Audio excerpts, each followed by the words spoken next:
Hi, and welcome back, and thanks for joining me again today. We're still on the book of James chapter 1 verse 19. Let every man be quick to hear, slow to speak, and slow to wrath, for the wrath of man does not produce the righteousness of God. You know, I remember a while ago there was an elderly couple in the church. They were well into their 90s and were married for over 60 years. And I asked old Jim, I said, you know, what is the secret? What's your idea, you know, that you or wisdom you can give to people for a successful long marriage? I said, what's the key? And he looked at me and smiled. He says, plenty of yes, dears, yes. And I didn't really understand what he meant at first until I questioned him. And he said, sometimes you just, you know, close off and just agree to things that, you know, they're saying. But then he turned around and he said, you know, that's not true. He said, the thing that I have learned is that we need to listen to one another and respect one another and to really pay attention to what the other is saying. And he said he realized the importance in this. And this is one of the things that he says builds a good, strong relationship. And at the same time, he said, it doesn't necessarily mean that we agree upon everything. But he did say, he said that we both had the benefit and the privilege of hearing what each other had to say. And I think there was a lot of wisdom in that. I want to read a scripture, Proverbs chapter 17, verse 27 and 28. And it says, he who has knowledge spares his words, and a man of understanding is of a calm spirit. Even a fool is counted wise when he holds his peace. When he shuts his lips, he is considered perceptive.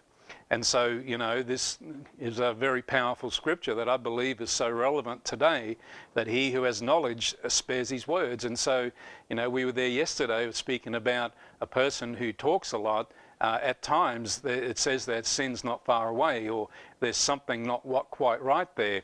But this one here is saying he who has knowledge spares his words. In other words, a person who has knowledge doesn't need to speak. They're perceptive. They're really paying attention to what is being said and learning, you know, in the setting.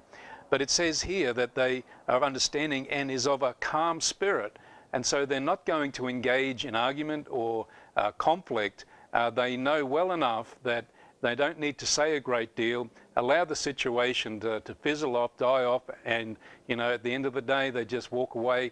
Other people, they just can't help but engage in conflict, engage in dispute and argument, and, you know, there's nothing in that for anybody.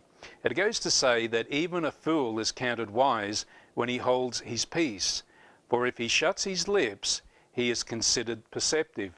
You know, I know that I was in a situation a number of years ago, newly ordained in the ministry, and we were sitting around a table with quite a number of pastors and discussing a subject that I had absolutely no idea about. And when it came to my turn to share the wisdom that they believed that I had on the matter, I just said to them, you know, it's something that I'd really like to pray into a bit more, because I really want to hear the word of the heart of God on the matter. And they commended me, saying, oh, you know, that's very wise. But the reality was, the reason why I said that is because I had absolutely no idea what they were talking about. And, you know, it worked in my favor. And, you know, well, we don't have to know everything.